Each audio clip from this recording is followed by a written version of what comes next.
Happy Christmas. Merry Christmas. Happy Christmas. Merry Christmas. చేరి వచ్చిన మీ అందరికీ క్రిస్మస్ శుభాకాంక్షలు. ప్రభు అయిన యేసుక్రీస్తు యొక్క జన్మ వెలుగు మన మీద, మన కుటుంబాల మీద నిత్యము ప్రకాశించును గాక. ఆమేన్. నన్ను దైవజనుడు రాజా జాన్సన్ గారు వేదిక మీదకి ఆహ్వానించిన దగ్గర నుండి నాకు మైక్ ఇచ్చేంత వరకు ఇంచుమించు 3 సార్లు ఏమో చెప్పారు. ఇప్పటికీ ఏంటి అని మీరు అడిగితే, పిల్లలు చాలా ఆసక్తి కలిగిన వారు పాస్టర్ గారు, కాబట్టి మీరు పర్లేదు ఎంతసేపు మాట్లాడినా చాలా ఆసక్తిగా వింటారు, వాక్యం పట్ల చాలా శ్రద్ధ కలిగినటువంటి పిల్లలు అని మీ అందరినీ గురించి దైవజనుడు సాక్ష్యం ఇచ్చారు. దేవునికి మహిమ కలుగును గాక. హల్లెలూయా. చాలా మంది సేవకులను చూస్తూ ఉంటాం ప్రియులరా, విశ్వాసులను కూడా చూస్తూ ఉంటాం, సేవ చేస్తుంటారు. చాలా మంది సంఘ బిడ్డలు ఉంటారు, కానీ సంఘ విశ్వాసులను బట్టి ఏమాత్రము సంతోషము లేని వారిగా చాలా మంది సేవకులు కనపడుతూ ఉంటారు. వారు వారి బాధను చెప్పుకుంటున్నప్పుడు చాలా దిగులుగా ఉంటది. ఏం విశ్వాసులన్నా, ఏం విశ్వాసులు పాస్టర్ గారు, చెప్పిన మాట వినరు, వాక్యానికి చెవి ఇవ్వరు, కానుకలు ఇవ్వరు, సంఘానికి క్రమంగా రారు అని విశ్వాసుల గురించి వారి బాధను వ్యక్తపరుస్తున్నప్పుడు బాధ అనిపిస్తుంది. ఇలాంటి సంఘం కొరక యేసయ్య ప్రాణం పెట్టింది అనిపిస్తుంది. కానీ జాన్సన్ అన్న గారు ఇచ్చిన సాక్ష్యాన్ని బట్టి నేను చాలా సంతోషిస్తూ ఉన్నాను. దేవుడు ఇదే ఆత్మీయ బలముతో మీ అందరినీ వర్ధిల్ల చేయును గాక. ఆత్మలో వర్ధిల్లు సంఘముగా దేవుడు మిమ్మల్ని దీవించును గాక. మీరు ఆత్మలో వర్ధిల్లుతున్న కొలది అన్ని విషయాలలో సౌఖ్యము కలిగిన సంఘముగా మీరు దీవించబడదురు గాక. పరిశుద్ధులందరూ ఆమేన్ చెప్దురు గాక. చాలా సంతోషం ప్రియులరా. మరి ఈ సమయంలో దేవుడి వాక్యాన్ని నేను మీకు అందజేయడానికి నన్ను ఎంతో ప్రేమతో ఆహ్వానించినటువంటి అన్నగారు, పెద్దలు, నేనెంతో అభిమానించేటటువంటి గౌరవనీయులు దైవజనుడు రాజా జాన్సన్ అన్న గారికి నా ప్రత్యేక వందనాలు ఈ సమయంలో తెలియజేస్తున్నాను. మరి ఏడి శిఖామణి గారంటే చాలా అభిమానం, వారంటే చాలా గౌరవం. దేవుని సేవకు నన్ను దేవుడు పిలిచిన తర్వాత కొంతమంది గొప్ప సేవ చేసినటువంటి భక్తుల యొక్క సాక్ష్యాలు వింటూ ఎదిగాను. అలాంటి సాక్ష్యాలలో నేను విన్నటువంటి ఒక అద్భుతమైన సాక్ష్యం ఏడి శిఖామణి గారిది. శిఖామణి గారు సాక్ష్యం విన్న తర్వాత మనసు ఉవ్విళ్ళూరేది. ఎప్పుడైనా ఒక్కసారి అయ్యగారిని కలిస్తే బాగుండు, చూస్తే బాగుండు, అయ్యగారిని చూసినందుకు నా కనులు ఎంత ధన్యమైతాయో కదా అని ఆశతో ఎదురు చూసింది నా ప్రాణం. ఒకరోజు కొత్తగూడెం బస్ స్టాండ్ లో ఏదో పని మీద బస్ స్టాండ్ నుండి బయటికి వెళ్తున్నాను. అయ్యగారు ఎదురుకు వస్తున్నారు, సూట్ కేసు పట్టుకోరు. చూడగానే గుర్తుపెట్టాను, ఏడి శిఖామణి గారని గుర్తుపెట్టాను. దగ్గరకు గడగడగా వెళ్ళాను, పలకరించాను. ఎంతో ప్రేమతో, ఎంతో గౌరవపూర్వకంగా, నేను చాలా చిన్నవాడిని, ఆయన చాలా పెద్దవారు, ఎంతో గౌరవపూర్వకంగా నన్ను ప్రేమతో ఆప్యాయంగా పలకరించి నాతో ఒక అర్ధగంట సేపు టైం స్పెండ్ చేశారు. దేవునికి మహిమ కలుగును గాక. హల్లెలూయా. ఆయన బస్సు ఏమైపోయిందో తెలియదు, ఆయన ప్రయాణం ఏంటో తెలియదు. ఒక అర్ధగంట నాతో టైం స్పెండ్ చేసి ఆయన అన్నారు, ఈ వయసులో దేవుని సేవకు వచ్చావా నాన్న, చాలా గొప్ప సంగతి. నమ్మకంగా దేవుని సేవ చేయి, బలంగా దేవుని సేవ చేయి, మొహమాటం లేకుండా దేవుని సేవ చేయి. నీ వెనక ఎవరున్నారు, నీ ముందెవరున్నారు నీకు అనవసరం కొడుక, కానీ దేవుని సేవ నమ్మకంగా చేస్తే నిన్ను దేవుడు ఎప్పుడు ఆవరించే ఉంటాడు. దేవునికి మహిమ కలుగును గాక. హల్లెలూయా. ఇప్పటికీ ఆ మాటలు నా చెవులో మారుమోగుతూ ఉంటాయి. ఇప్పటికీ ఆ అయ్యగారి యొక్క చేతి స్పర్శ నాకు ఒక ఆత్మీయ పులకింతను కలిగజేస్తూ ఉంటుంది. దేవునికి స్తోత్రం. హల్లెలూయా. అలాగా వారికి కొద్దిసేపు ఉపశమనం చేసుకునే కృపనిచ్చారు. వారిని ఒకసారి మా మందిరానికి కూడా ఆహ్వానించుకున్నాము. వారు వచ్చి 2 దినాలు మా మధ్యలో దేవుని వాక్యాన్ని మాకు అందించారు, మమ్మల్ని దీవించారు. ఎంతో ప్రేమ కలిగిన దైవజనుడు. ఈ రోజు వారు మన మధ్యలో లేకపోవడం మనకు బాధాకరమైన విషయమే, గాని ఒక నిరీక్షణ, మనమందరం తప్పకుండా ఒకరోజు అయ్యగారిని చూస్తాం. దేవునికి మహిమ కలుగును గాక. హల్లెలూయా. అలాగా మా ఆత్మీయ జీవితం ఇలాంటి సాక్ష్యాలు వింటూ ఎదుగుతున్నటువంటి కాలంలో 2004లో ఒకసారి స్టీవెన్సన్ అన్న గారు కొత్తగూడెం వచ్చారు. ఫెస్టివల్ ఆఫ్ బ్లెస్సింగ్ లో దైవజనుడు రెవరెండ్ డేవిడ్ విజయరాజ్ గుట్టుముక్కల గారు వారిని సంగీత పరిచర్య కొరకు ఆహ్వానించగా వారు అక్కడికి వచ్చారు. అప్పుడు చూశాను మొట్టమొదటిసారి స్టీవెన్సన్ అన్న. అంతకు ముందు నేను 8వ తరగతిలో ఉన్నప్పుడు అనుకుంటా, 93, 92 టైంలో, లేకుంటే అంతకంటే కొద్దిగా అటు ఇటు, తెల్లగా తెల్లవారక ముందే తొలికోడి కుయ్యక ముందే అనే ఈస్టర్ పాట ఒకటి ఉంటుంది. అప్పుడు మా ఇంట్లో వచ్చిన డెక్ ఉండేది, క్యాసెట్ ఉండేది. ఆ పాట లేకుండా మా ఇంట్లో దేవుని గురించిన పాటలు మొదలయ్యేవి కాదు. తెల్లగా తెల్లవారక ముందే తొలికోడి కుయ్యక ముందే లేచినాడే యేసు దేవుడు అనే పాట పాడుతూ ఉంటే ఆ మనసుకు కలిగే ఆ పరవశం, యేసయ్య పునరుత్థానం అనేది కళ్ళ ముందే అలాగా ప్రత్యక్షమయ్యేటటువంటి ఒక అనుభవం ఆ రోజుల్లోనే నేను అనుభవించాను ప్రియులారా. వారి పాటలు వింటూ ఎదిగాం మేము, వారి పాటలు పాడుతూ పరిచయం చేస్తున్నాం. ఈ రోజు వారితో కలిసి ఈ వేదిక పంచుకోవడం నాకు గొప్ప ధన్యత అని వినయంగా నేను దేవుణ్ణి స్తుతిస్తూ ఉన్నాను. దేవునికే మహిమ కలుగునుగాక. హల్లెలూయా. పీటర్సన్ అన్న గారిని కూడా అదే 2006వ సంవత్సరంలో కొత్తగూడెం పట్టణంలో ఒక వేదిక మీద మేమిద్దరం కలుసుకోవడం కూడా జరిగింది. ఇలాగ మరి ఒకసారి కనులైన ఇటు దైవజనుల మధ్యలో నిలబడడానికి దేవుడు నాకు ఇచ్చిన ఈ గొప్ప భాగ్యాన్ని బట్టి దేవుడిని నేను స్తుతిస్తూ ఉన్నాను. దేవునికి మహిమ కలుగునుగాక. హల్లెలూయా. అందరూ మన రెండు చేతులపై విజయదామా. Hallelujah, hallelujah. Happy Christmas, happy Christmas. చాలా సంతోషం ప్రియులారా. దేవుని వాక్యం మాట్లాడుతుంది. గలతీయులకు రాసినటువంటి పత్రిక, దేవుని వాక్య ధ్యానంలోకి వెళ్దాం. గలతీయులకు రాసినటువంటి పత్రిక 4వ అధ్యాయము 4వ వచనాన్ని ఒకసారి చదువుకుందామా? మూల వచనముగా గలతీయులకు రాసిన పత్రిక 4వ అధ్యాయం 4వ వచనం.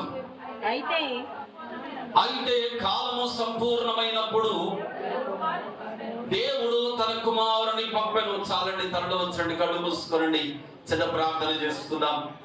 ప్రేమ నమ్మకం కలిగిన మా మహాపరిశుద్ధ తండ్రి, అద్భుతకరుడమైన దేవా, ఆశ్చర్యకరుడమైన దేవా, ఆలోచనకర్తమైన తండ్రి, బలవంతుడమైన దేవా, నిత్యుడవగు తండ్రి, సమాధానకర్తమైన అధిపతి అయిన యేసయ్య, నీ పరిశుద్ధ మందిరములో దేవా నీ యొక్క జన్మమును మేము ధ్యానం చేసుకుంటూ సంతోషించి ఉత్సహించి నిన్ను మహిమపరచడానికి దేవా ఇప్పటి వరకు మీరు మాకు కృప చూపుతూ వచ్చారు. ఇదిగో నాయన మరి ఒకసారి ప్రభువా నీ దాసుడను అల్పుడను తండ్రి నీ పక్షాన నిలబడుతూ ఉన్నాను. నన్ను నీ రక్తముతో కడగండి, నీ ఆత్మతో నింపండి. నీ ఆత్మ అభిషేకము ప్రభువా నాకు ఇచ్చి నా నోట నీ మాట ఉంచి వినుచున్న ఆసక్తి కలిగిన ఈ బిడ్డలందరితో మీరు మాట్లాడి ప్రతి ఒక్కరి హృదయాన్ని ప్రభువా దున్నబడిన సారవంతమైన నేలగా మీరు మార్చి విత్తబడుతున్న వాక్యము ప్రతి హృదయములో 100ంతలుగా 60ంతలుగా 30ంతలుగా ఫలించి అభివృద్ధి చెందినట్లుగా పరిశుద్ధాత్మదేవా మీరే కార్యము చేయమని ముందున్న సమయం మొత్తం ఈ అధికారాన్ని ఒప్పుకుంటూ యేసయ్య నామములో ప్రార్థిస్తూ వాక్య ధ్యానంలోకి వస్తూ ఉన్నాము తండ్రి. ఆమేన్. ప్రభునందు ప్రియమైన నిత్య నిబంధన ప్రార్థనా మందిర సంఘ బిడ్డలారా, మనం చదువుకున్నటువంటి లేఖన భాగములో దేవుని ఆత్మ మాట్లాడుతూ ఉన్నాడు. కాలము ఏమైందట? ఏమైందట? పరిపూర్ణమైందట. దేవుడు ఒక కాలాన్ని నిర్ణయించాడు, అనగా ఒక పర్టికులర్ స్పెసిఫిక్ టైం ని దేవుడు నిర్ణయించాడు. ఆ టైం వచ్చేసింది అని అర్థం. ఆమేన్. ఆ టైం వచ్చేసింది అని అర్థం.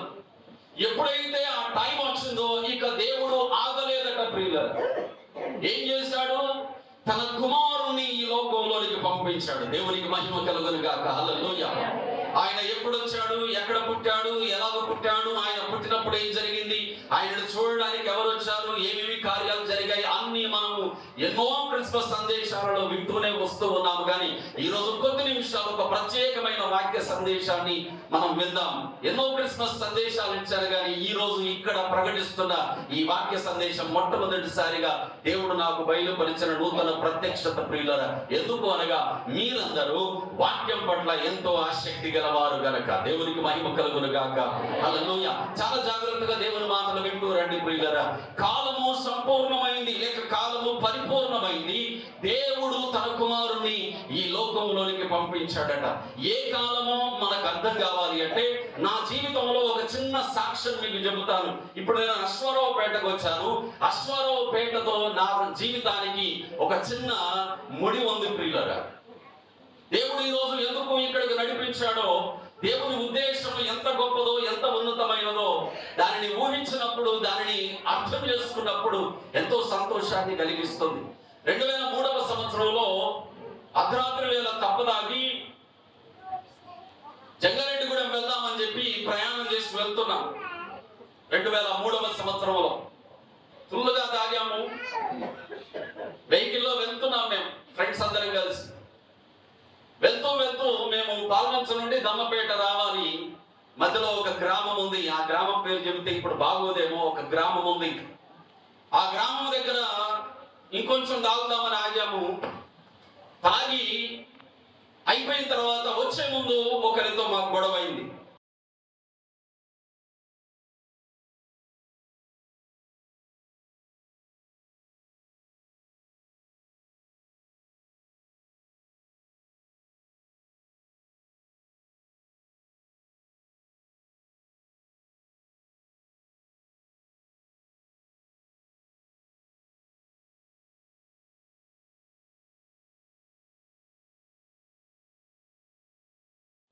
మేము అక్కడ తాగి మెల్లగా బయలుదేరి దమ్మపేట మీదగా మనం అశ్వరావుపేటగా జంగారెడ్డిగూడెం వెళ్ళాలి కాబట్టి వెళ్తున్నాం. అప్పుడు కొత్తగా పెద్ద రోడ్డు వేస్తున్నారు. ఆ టైంలో ఇప్పుడు మనకి ఇక్కడ సర్కిల్ ఉంది. సర్కిల్ దాటి కొంచెం ముందుకెళ్తే ఆ డివైడర్ ఎండ్ అయ్యే ఆ గ్యాప్ మధ్యలో మేము మా వెహికల్ ఆపి నేచర్ కాల్కి వెళ్ళాం. అంటే టాయిలెట్ చేయడానికి దిగాం. తాగున్నాం కదండి, టాయిలెట్ చేయడానికి దిగాం. పెట్రోలింగ్ చేస్తున్నారు పోలీసు వాళ్ళు. పెట్రోలింగ్ లో దొరికాం మేము. దొరికితే ఇదే అశ్వరావుపేట పోలీస్ స్టేషన్ లో పెట్టారు మమ్మల్ని. దేవునికి స్తోత్రం కలుగును గాక. ఇదే అశ్వరావుపేట పోలీస్ స్టేషన్ లో పెడితే మధ్యరాత్రి వేళ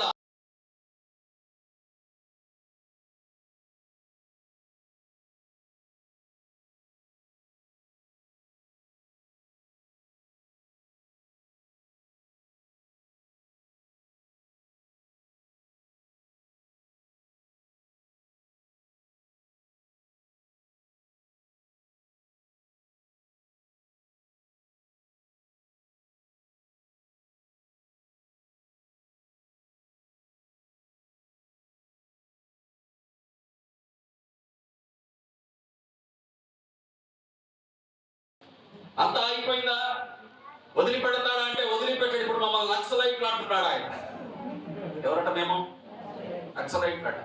ఇక నన్ను అయితే డైరెక్ట్ గా పాయింట్ చేసి ఆ వీడైతే ఖచ్చితంగా నక్సలైట్ రా, ఈ వదిలిపెట్టొద్దురా ఈ రాత్రి అంటున్నాను నన్ను ఆయన. అక్కడ ఆ పోలీస్ స్టేషన్ లో జరిగిన ఆ సంగతి ప్రియులరా, అది జరిగిన 3 రోజుల తర్వాత యేసయ్య నాకు ప్రత్యక్షమయ్యాడు. దేవునికి మహిమ కలుగును గాక. హల్లెలూయా. పోలీస్ స్టేషన్ లో పట్టుకున్నారు. మేము తెచ్చుకున్న వెహికల్ వాళ్ళు హ్యాండ్ ఓవర్ చేసుకున్నారు. వాళ్ళ కిందికి తీసేసుకున్నారు పోలీసులు. మమ్మల్ని లారీ ఎక్కించి వెనక్కి పంపించేశారు. వెళ్ళిపోయిన తర్వాత ఏ స్నేహితులైతే నమ్మి, ఏ స్నేహితులతోనైతే కలిసి అప్పటి వరకు నా సంగతి చేస్తూ వచ్చానో ఆ స్నేహితులే అనుకోకుండా నాకు వ్యతిరేకమైపోయారు. అందరూ కలిసి ఒకటైపోయి ఇది వీడి వల్లనే జరిగింది, వీడి వల్లనే మేము పోలీసు వాళ్ళకు దొరికిపోయామని నా మీద వేసేశారు. నెపం వేసేశారు. వదిలిపెట్టారా? లేదు, వీడు మా మధ్యలో ఉంటే మనకి ఇంకా ప్రమాదం కాబట్టి వీడిని ఎలాగైనా చంపేయాలని స్కెచ్ చేసుకున్నారు. 2003లో అప్పుడు నా వయస్సు 20 సంవత్సరాలు. నా 20వ ఏట నా చావుకు నా స్నేహితులే ప్రణాళిక తీసుకున్నారు. పిల్లలు వీడిని ఎలాగైనా తీసుకొచ్చి ఆ మూకల్పల్లి నుండి దమ్మపేటకు ఉన్న మధ్యలో ఉన్న అడవిలో చంపవతల పడేద్దామని చెప్పి నా ఇంటి మీద దొమ్మిగా వచ్చారు. కరెక్ట్ గా అశ్వరావుపేటలో పోలీసులు పట్టుకున్న 3 రోజుల తర్వాత జరుగుతున్నటువంటి సంగతి. దేవుడు మరి ఎంత కృప గలవాడో, ఎంత గొప్ప ప్రణాళిక గలవాడో ఆ రోజు అర్థం కాలేదులే కానీ ఆ రోజు ఎందుకు నిద్ర పట్టిందో 8 గంటలకే నిద్ర పట్టింది. దేవునికి మహిమ కలుగును గాక. హల్లెలూయా. రాత్రి 8 గంటలకే నిద్ర పట్టింది. ఎప్పుడు 2, 3 అయినా రోడ్ల వెంబడి తిరుగుతూ ఉండేవాళ్ళం. అలాంటిది ఆ రోజు రాత్రి 8 గంటలకే నిద్ర పట్టింది. నా ఇంట్లో నాకు ఒక గది ఉంది, అందులో పడుతున్నారు. ఇంటి చుట్టూ గోల కానీ మెలకు రాలే. అలాగ 2 సార్లు వచ్చారు. ఒకసారి మా అమ్మ ఇబ్బంది పడింది, తర్వాత మా నాన్న ఇబ్బంది పడ్డారు. పోలీసులకు ఫోన్ చేస్తే పోలీసు వాళ్ళు వచ్చారు. వాళ్ళందరినీ చెక్కలు కొట్టారు. నిద్రపోతున్నాడు నన్ను లేపి అడిగారు మా నాన్న, ఎరా ఏం చేసి వచ్చావురా, ఎందుకురా ఇలాగా వచ్చారు, నీ ఫ్రెండ్సే కదరా, వాళ్ళు కావాలన్నావు, వీళ్ళు కావాలన్నావు, ఈరోజు అందరూ వచ్చారా, ఏంట్రా పరిస్థితి అంటే ఎప్పుడు చెప్పారు, ఇదిగో ఇది పరిస్థితి అని. అప్పటి వరకు ఎప్పుడు తిట్టని కొట్టని, ఎప్పుడు నా గురించి తక్కువ చేసి మాట్లాడని మా నాన్న ఒకటే ఒక మాట అన్నాడు, నువ్వు నాకు పెద్ద కొడుకుగా పుట్టావు కాబట్టి బతికున్న రోజులు ఇంత ముద్ద పెడతా, తిను, ఒకవేళ ఏమైనా సిగ్గుంటే చచ్చిపో అన్నాడు. అంతే, అంత ముద్ద పెడతా, తిను, తినలేను, నాకు కొద్దిగా రోషము సిగ్గు ఉందనుకుంటే మాత్రం చచ్చిపో అన్నాడు.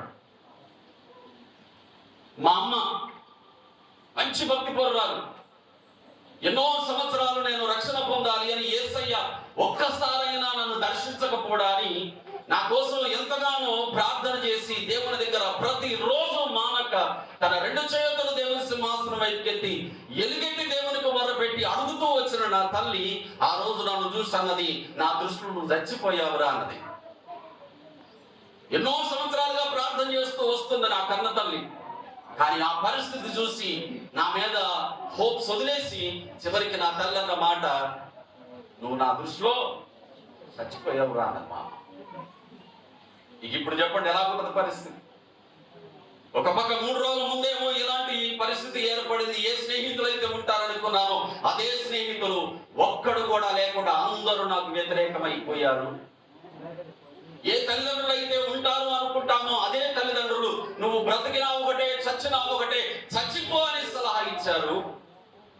ఇప్పుడు ఏం చేయాలి? ఇప్పుడు ఏం చేయాలి? చావు తప్ప వేరొక మార్గం ఉందా? అవకాశం ఉందా? వింటున్నారా? అవకాశం లేదు, చావడమే మేలు. కాబట్టి చచ్చిపోదాం అనుకున్నాను. సర్వం సిద్ధమైపోయాయి, చచ్చిపోవడమే ఆలస్యం. రాత్రి పడుకున్నాను. నేను పడుకున్నప్పుడు ప్రభు అయిన యేసుక్రీస్తు మాట్లాడడం మొదలు పెట్టాడు. ప్రియులారా, ఏమన్నాడు తెలుసా?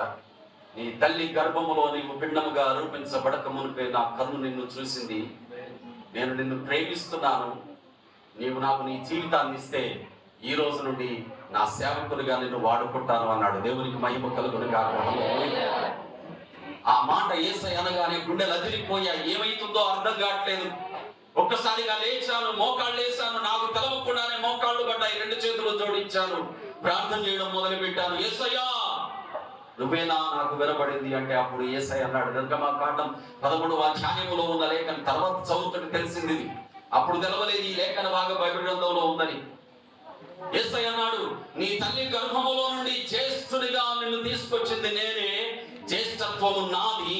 నీవు నీ తల్లి గర్భములో నుండి వచ్చిన మొదటి కొడుకువు కాబట్టి నేను నీ తండ్రిగా ఉంటాను, నీ తల్లిగా ఉంటాను. నువ్వు నా సొత్తు నాకు సమర్పించుకో అన్నాడు యేసయ్య. దేవునికి మహిమ కలుగును గాక. హల్లెలూయా. కాలము పరిపూర్ణమైనప్పుడు దేవుడు తన కుమారుని ఏం చేశాడట? ఏం చేశాడు? ఈ లోకములోనికి పంపించాడు. ప్రియులరా, నా జీవితంలో నా బ్రతుకు కాలము సంపూర్ణమైపోయింది. ఇక నేను చచ్చిపోవడం తప్ప వేరొక అవకాశం లేదు, వేరొక మార్గము లేదు. నా రోజు అక్కడితో ముగియడమే ఆలస్యం తరువాయి. అలాగ నా జీవితానికి ఇవ్వబడిన నా కాలము సంపూర్ణమవ్వగా అక్కడితో ఆగిపోలేదు.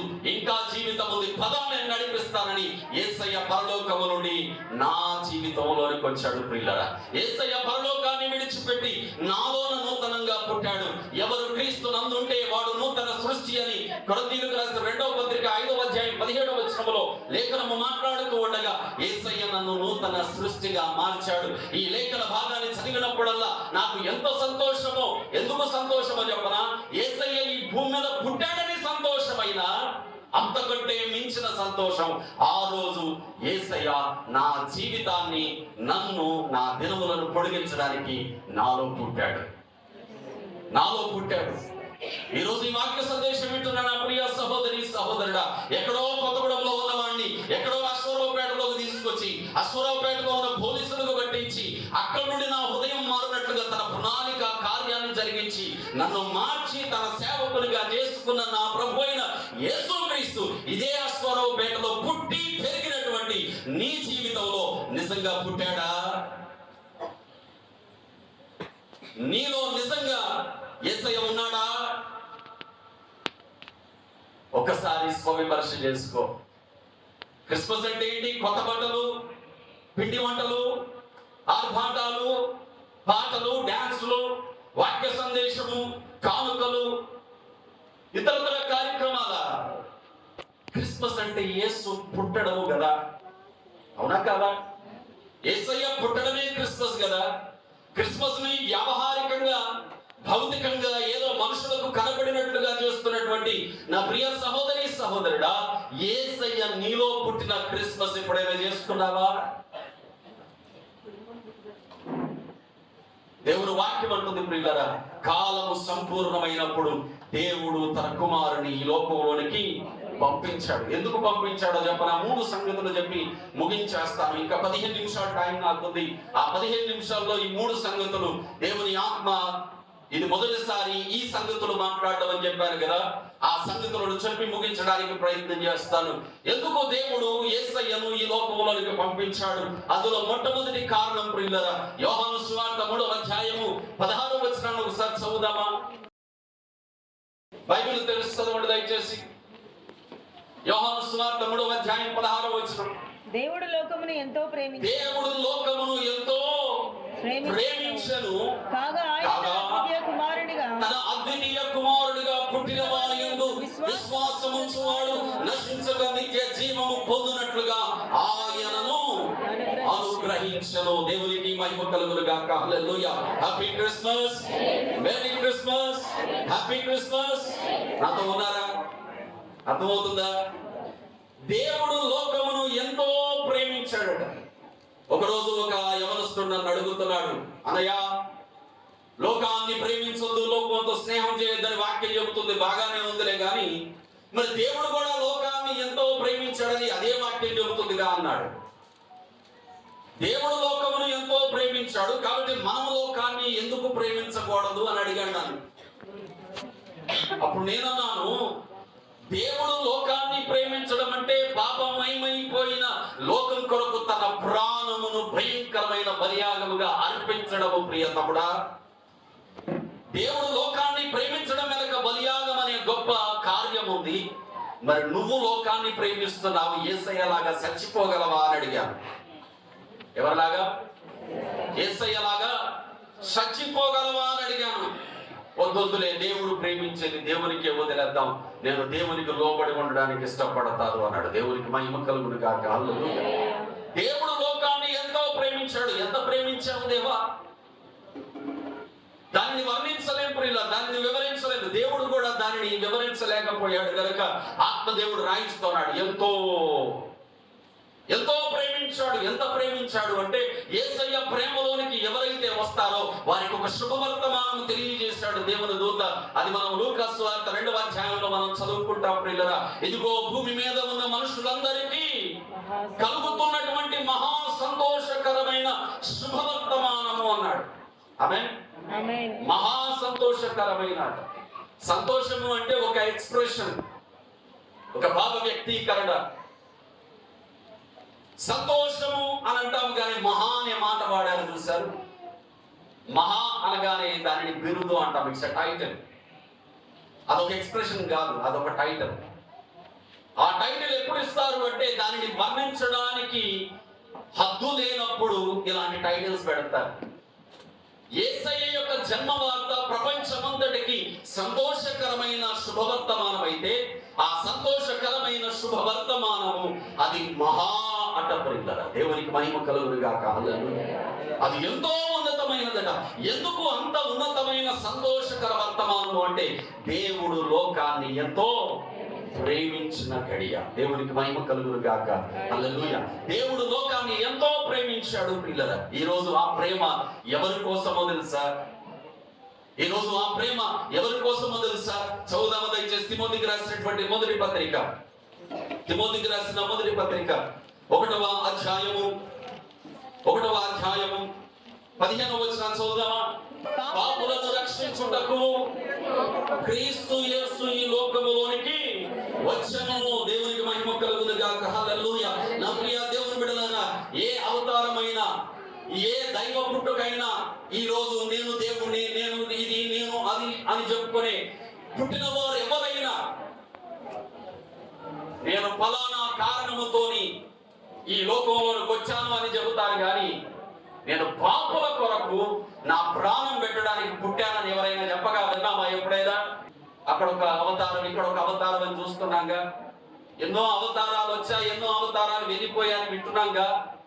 కానీ ఏ అవతారము చెప్పని ఒక ప్రత్యేకమైనటువంటి మాట ప్రియులరా, సాక్షాత్తు సృష్టికర్త అయిన దేవుడే నరావతారిగా ఈ లోకంలోకి దిగి వచ్చినప్పుడు ఆయన ఈ లోకంలోకి వచ్చినటువంటి ఆయన జన్మ ఉద్దేశాన్ని తెలియజేస్తున్నాడు. అదేదనగా పాపమయమైపోయిన ఈ లోకాన్ని రక్షించడానికి యేసయ్య ఈ లోకంలోనికి వచ్చాడు. యేసయ్య ఈ లోకంలోనికి వచ్చాడు.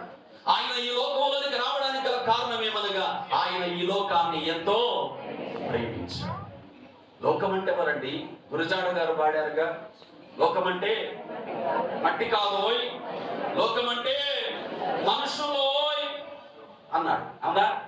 దేవుడు లోకాన్ని ఎంతో, ఇప్పుడు చెప్పండి, దేవుడు నన్ను ఎంతో.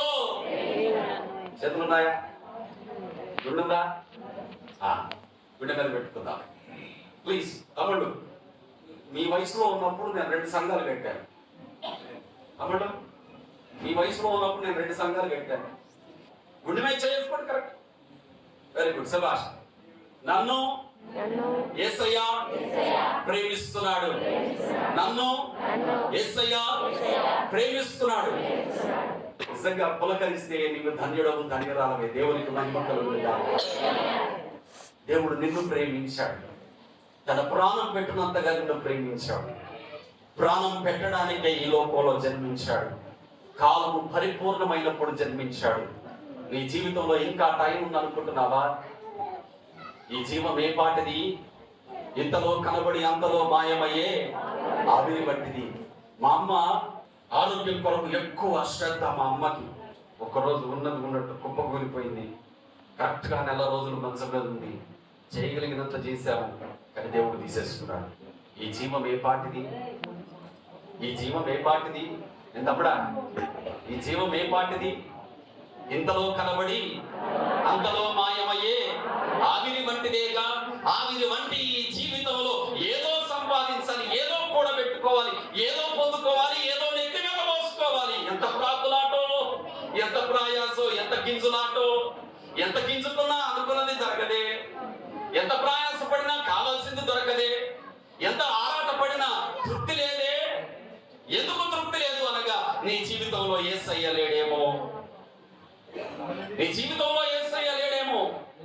అందుకే దేవుని దూతలు ప్రకటన చేస్తూ అన్నారు, ఇదిగో ఆయనకు ఇష్టమైన వారికి భూమి మీద, చెప్పాలి గట్టిగా, సమాధానం ఉందా? సమాధానం ఉందా? కుటుంబంలో సమాధానం, హృదయంలో సమాధానం, ఉద్యోగంలో సమాధానం, ఇరుగు పొరుగు వారితో సమాధానం ఏమన్నా? భార్య భర్తకు మధ్యలో సమాధానం, సంతోషం. మరే అంటే అర్థం ఏంటి చెప్పరా? యేసయ్య ఇంకా నీలో పుట్టిన అనుభవం నీకు రాలేదు అన్నారు. యేసయ్య నీలో పుట్టిన అనుభవం నీకు వస్తే నీలో యేసయ్య సమాధానం సమృద్ధిగా నివసిస్తుంది. ఆమేన్. మొట్టమొదటి సంగతి ప్రియులారా, దేవుడు లోకమును ఎంతో ప్రేమించాడు. ఎందుకు ప్రేమించాడు? ప్రాణం ఇవ్వడానికి ప్రేమించాడు, విమోచన ఇవ్వడానికి ప్రేమించాడు. అన్నిటికంటే ప్రాముఖ్యముగా భూమి మీద ఉన్న మనుషులందరికీ సమాధానం ఇవ్వడానికి ప్రేమించాడు ప్రియులారా. ఇది మొదటిది. రెండవది చూద్దామా దయచేసి. రోమీయులకు రాసినటువంటి పత్రిక, రోమీయులకు రాసిన పత్రిక 5వ అధ్యాయము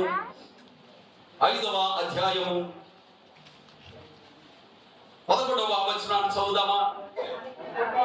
అంతేకాదు, ప్రభు అయిన యేసుక్రీస్తు ద్వారా మనము ఎవరిలో అతిశయపడుతున్నాం? ఎవరిలో? కొందరైతే గుర్రములను బట్టి, మరి కొందరైతే రథములను బట్టి అతిశయపడతారు, గాని నేనైతే నా దేవుడైన యెహోవాను బట్టి సంతోషించుచున్నాను. దేవునికి మహిమ కలుగునుగాక. హల్లెలూయా. మనమైతే అనగా యేసు రక్తములో కడగబడినటువంటి విశ్వాసులు, సేవకులైతే ఎవరిని బట్టి అతిశయిస్తారు? యేసయ్యను బట్టి, దేవుని బట్టి అతిశయిస్తారట. నా యేసయ్య నా దేవుడు. అందుకే యెషయా గ్రంథం 43వ అధ్యాయం 12వ వచనములో దేవుడు మాట్లాడుతూ అన్నాడు, నేనే దేవుడను, మీరే నాకు సాక్షులు అన్నాడు. ప్రియులారా, ఎంత గొప్ప మాట! దేవుడు ఎంత గర్వంగా చెప్పుకుంటున్నాడు, నేనే దేవుడను, నాకు సాక్షులు ఎవరండి? మీరే నాకు సాక్షులు అన్నాడు దేవుడు. అనగా దేవునిని బట్టి గర్వించే వారిగా, అతిశయించే వారిగా మనం ఉండాలి అని దేవుడు కోరుకుంటున్నాడు. పిల్లలు చదవండి, మనము దేవుని బట్టి అతిశయించుచున్నాము, ఆయన ద్వారానే మనము కొద్దిగా మంచిగా ఉన్నా ఇప్పుడా గట్టిగా ఇప్పుడు అనే మాట ఉంది అక్కడ. ఇప్పుడు అంటే ఎప్పుడు? ఇప్పుడంటే ఎప్పుడు? ఇప్పుడంటే ఎప్పుడు? ఎప్పుడైతే యేసయ్య నీలో పుట్టాడో అప్పుడు పిల్లలు. కాలము పరిపూర్ణమైనప్పుడు. ఎప్పుడు? యేసయ్య నీలో పుట్టినప్పుడు. యేసయ్య ఎప్పుడైతే నీలో పుడతాడో దేవుని వాక్యం అంటుంది సమాధాన సంధి ఏర్పాటైంది, సమాధాన స్థితి కలిగిందట. దేవునికి మహిమ కలుగును గాక. హల్లెలూయా. అందుకే దేవుని వాక్యం అంటుంది మత్తయి సువార్త 1వ అధ్యాయం 21వ వచనంలో దేవుని దూత యోసేపుతో మాట్లాడుతూ అన్నాడు, తన ప్రజలను అలా వింటున్నారా? తన ప్రజలను వారి పాపముల నుండి ఆయనే, చూసారా, ఆయనే, ఆయన కాదు, ఆయనే రక్షించును. రక్షించును కనుక ఆయనకి ఏం పేరు పెట్టారట? యేసు అను పేరు పెట్టారట. ప్రియులారా, యేసు అను శబ్దమునకు, పేరునకు అర్థము భాషాంతరమున రక్షకుడు అనే అర్థం. యేసయ్య ద్వారా సమాధాన స్థితి ఏర్పడింది. ప్రియులారా, ఎవరికి సమాధాన స్థితి ఏర్పడింది అనగా భూమి మీద పుట్టిన ప్రతి మనిషి పాపములో పుడుతూ ఉన్నాడు, పాపము చేస్తూ పెరుగుతూ ఉన్నాడు. అందుకే లోకంలో ఒక నానుడు ఉంది, మన భారతదేశంలో ఎక్కువ వినబడే నానుడి జన్మ పాపము. చెప్పండి, ఏంటది? జన్మ పాపము. జన్మము వలననే పాపము మనిషికి సంక్రమిస్తూ ఉంది. ఎందుకు సంక్రమిస్తుంది? ఎక్కడి నుండి సంక్రమిస్తుంది? ఆ మూలం ఎవరికి తెలియదు, పరిశుద్ధ బైబిల్ గ్రంథం మాత్రమే తెలియజేస్తుంది. ఆది పురుషుడు దేవునికి వ్యతిరేకంగా నడిచాడు. యోహాను రాసిన మొదటి పత్రిక 3వ అధ్యాయము 4వ వచనం నుండి దేవుని వాక్యం మాట్లాడుతుంది. ఆజ్ఞ అతిక్రమము పాపము. ఆ పాపము చేసినటువంటి నరుని ద్వారా పాపము ఈ లోకంలోకి వచ్చింది. పాపం వలన వచ్చు జీతము మరణము, మరణము మనిషిని ఏలడం మొదలు పెట్టింది. కాబట్టి మనిషి పుట్టుక ద్వారా పాపిగానే పుడుతూ ఉన్నాడు. పుట్టేటటువంటి మనిషికి అప్లై అయ్యేటటువంటి ఒక టైటిల్ జన్మ పాపము కలిగిన వాడు. ఏ పాపము? జన్మ పాపము. పుట్టిన మనిషి పెరుగుతాడు. పెరిగిన దగ్గర నుండి కొద్దిగా మాటలు రావడం మొదలు పెడితే చాలు, ఏదో ఒక విధంగా తప్పిదములోను, అపరాధములోను, దోషములోను, పాపములోను పడిపోతూనే ఉన్నాడు. కాబట్టి దాని వలన కర్మ పాపం వస్తూ ఉంది. ఏ పాపం వస్తుంది? కర్మ పాపం వస్తుంది. పాపము ఎప్పుడైతే మనిషిలోనికి వచ్చిందో అప్పుడు సృష్టికర్త అయిన దేవునికి మనిషికి మధ్యలో ఒక పెద్ద అగాధము ఏర్పడింది. ఏర్పడింది? అగాధము ఏర్పడింది. ఇప్పుడు ఆ అగాధాన్ని దాటి మనిషి అవతలకు వెళ్ళలేకపోతున్నాడు. దానినే ఏమంటారో తెలుసా? నరకము అంటారు, పాతాళము అంటారు. మనుషులను మృంగడానికి పాతాళము నోరు తెరిచి ఎదురు చూస్తున్న సమయంలో ప్రభు అయిన యేసుక్రీస్తు లోకంలోకి వచ్చాడు. ఆయన ఈ లోకంలోకి వచ్చి మనుషులకు దేవునికి మధ్యలో ఉన్న ఆ అగాధాన్ని శిలువ ద్వారా ఆయన సంపూర్ణము చేసేసాడు. దేవునికి మహిమ కలుగును గాక. హల్లెలూయా. కాబట్టి ఇప్పుడు దేవునితో మనిషి సమాధానమును పొందుకుంటున్నాడట. అందుకే యెషయా గ్రంథం 9వ అధ్యాయం 6వ వచనములో యెషయా గారు ప్రవచిస్తూ అన్నాడు, ప్రియులారా, ఆశ్చర్యకరుడు పుట్టాడట ఈ లోకంలో. ఆయన శిశువట, ఆయన బాలుడట. బాలుడైన వాడు శిశువుగా ఈ లోకంలో రాగా ఆ లోకంలోకి వచ్చిన వారికి పెట్టబడుతున్నటువంటి బిరుదనామాలు, ప్రియులారా, ఆశ్చర్యకరుడు, ఆలోచనకర్త, బలవంతుడైన దేవుడు. ఆయన బాలుడట, ఆయన శిశువట, కానీ ఆయన ఎవరు? దేవుడట. ప్రియులారా, దేవుడట. యేసుక్రీస్తు దేవుడని ఎక్కడుంది బైబిల్లో? యెషయా గ్రంథం 9వ అధ్యాయం 6వ వచనంలోనే ఉంది. మూలంలోనే చెప్పేశాడు దేవుడు. ఆయన శిశువు, బాలుడు, కానీ ఆయన దేవుడు. బలవంతుడైన దేవుడు, నిత్యుడగు తండ్రి, సమాధానకర్తయగు అధిపతి. ఆ మాట ఎప్పుడైనా గమనించారా? సమాధానకర్తయగు అధిపతి అట. సమాధాన అధిపతి అంటే వేరుగా ఉండేదేమో. సమాధానకర్త అన్నాడు అంటే the creator of the peace. సమాధానకర్త, సమాధానానికి ఆయనే మూలము ప్రియులారా. ఆయనే ఆది, సమాధానానికి ఆయనే ప్రారంభం. ఏ సమాధానము?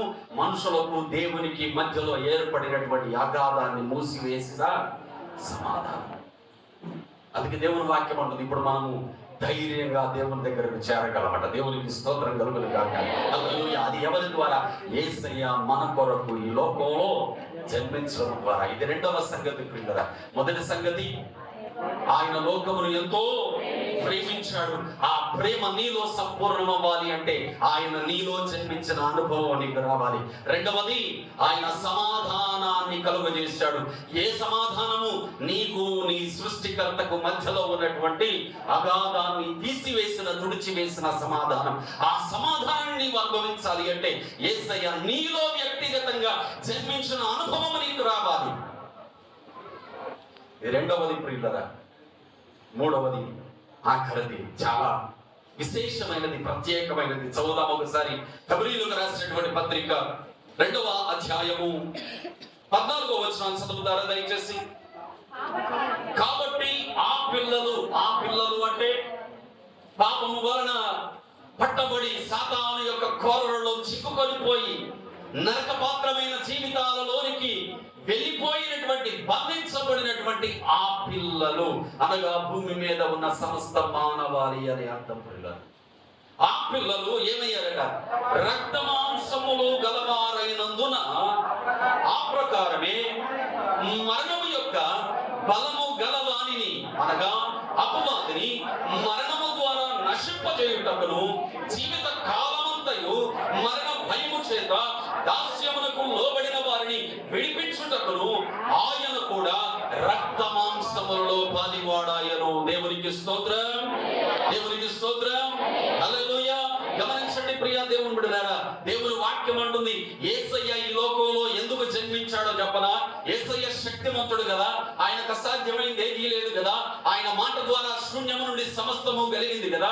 మరి అంత ప్రభావం కలిగిన దేవుడైతే ఆకాశంలో సమీపింపరాని తేజస్సులో ఆయన మాత్రమే వసిస్తూ ఉండగా అక్కడే ఉండి భూమి మీద ఉన్న మనుషులందరి పాపాలు క్షమించబడును గాక అంటే క్షమించబడవా? చెప్పరే, నిద్ర వస్తుందా? చెప్పండి. యేసయ్య అందరి పాపాలు క్షమించబడును గాక, నా ప్రేమ మీ అందరికి కలుగును గాక అంటే కలగదా? పాప క్షమాపణ రాదా? వస్తుందిగా. మరి ఎందుకు ఆయన ఈ లోకంలోకి వచ్చాడు? ఎందుకు అనగా ఆయన పాపాలను నిశ్చయముగా పరిహరించాలి అంటే ఆయన ఒక నియమము రాశాడు ప్రియులరా. ఏంటి ఆ నియమం అనగా? రక్తము చిందించబడకుండా పాప క్షమాపణ కలగదు. రక్తము చిందించబడకుండా పాప క్షమాపణ కలగదు ప్రియులరా. కనుకనే ఆ రక్తము చిందించడానికి యేసుక్రీస్తు రక్త మాంసములు గలవారమైన మనవలే మారిపోయి ఆయన కూడా రక్త మాంసములలో పాలివాడైపోయాడు. చప్పట్లు కొడుతూ ప్రభుత్వం ఎంత గొప్ప దేవుడు ప్రియులరా, ఎంత గొప్ప దేవుడు. మనిషి ఏ స్థితిలో అయితే ఉన్నాడో, మనిషి స్టాచర్ ఏంటో, మనిషి కండిషన్ ఏంటో, సేమ్ అదే కండిషన్ లోనికి డైరెక్ట్ గా మారిపోయిన ఏకైక దేవుడు ప్రభు అయిన యేసుక్రీస్తు ప్రియులారా. ఆ యేసయ్య నా దేవుడు అని చెప్పుకోవడం మనకెంత సంతోషమో, మనకెంత భాగ్యమో.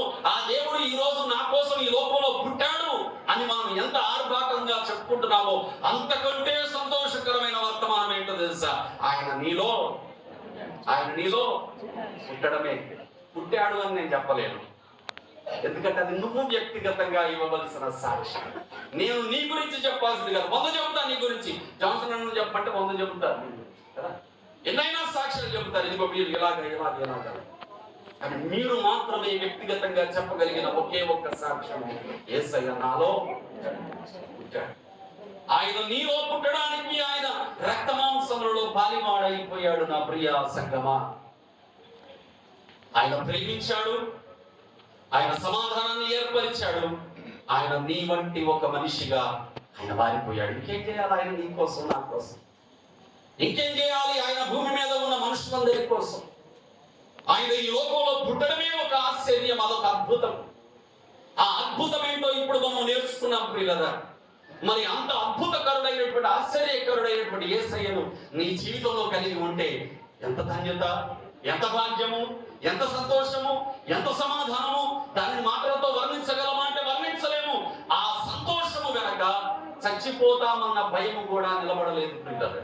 కనుక నా ప్రియ దేవుని బిడ్డలారా, నువ్వు కూడా యేసయ్యా నువ్వు నాకు కావాలి అంటే ఈ రాత్రి ప్రభువు నిశ్చయంగా నీలో పుడతాడు, నీ కుటుంబంలోనికి వస్తాడు, నీ జీవితాన్ని తలక్రిందులు చేసేస్తాడు. కనుక నా ప్రియ దేవుని బిడ్డలారా, ఈ క్రిస్మస్ సందేశంలో యేసయ్య నీలో పుట్టిన అనుభవంలోనికి రా. ధన్యుడవు ధన్యురాలవు. దేవుడు నిన్ను దీవించునుగాక. చిన్న ప్రార్థన చేస్తాను, తర్వాత దైవజనుడు జాన్సన్ అన్న గారికి సమయాన్ని నేను అప్పగిస్తాను. చిన్న ప్రార్థన. ప్రేమగల తండ్రి, కృపగల దేవా, నీ ఉద్దేశము చొప్పున ప్రభువా నీవు మాట్లాడమన్న మాటలు తండ్రి ఈ నీ ప్రియ బిడ్డలందరికీ దేవా ప్రకటించడానికి ద్వారాలు తెరిచావయ్యా, అవకాశం ఇచ్చావేసయ్యా, నీకు వందనాలు అయ్యా. ఎంతమంది బిడ్డలు ప్రభువా ఆసక్తితో నాయన తెరవబడిన హృదయాలతో నీ మాటలు విన్నారు. వారందరూ ప్రభువా నీ రాజ్యం కొరకు పట్టబడాలి, నీ నామము కొరకు పట్టబడాలి, నీ సాక్షులుగా తయారవ్వాలి, నీ రాజ్యాన్ని కట్టేటటువంటి నీ పాత్రలుగా మార్చబడాలి. అలాంటి ఉజ్జీవము ఈ సంఘములో మీరు ఇది మొదలుకొని కలిగించుదురుగాక.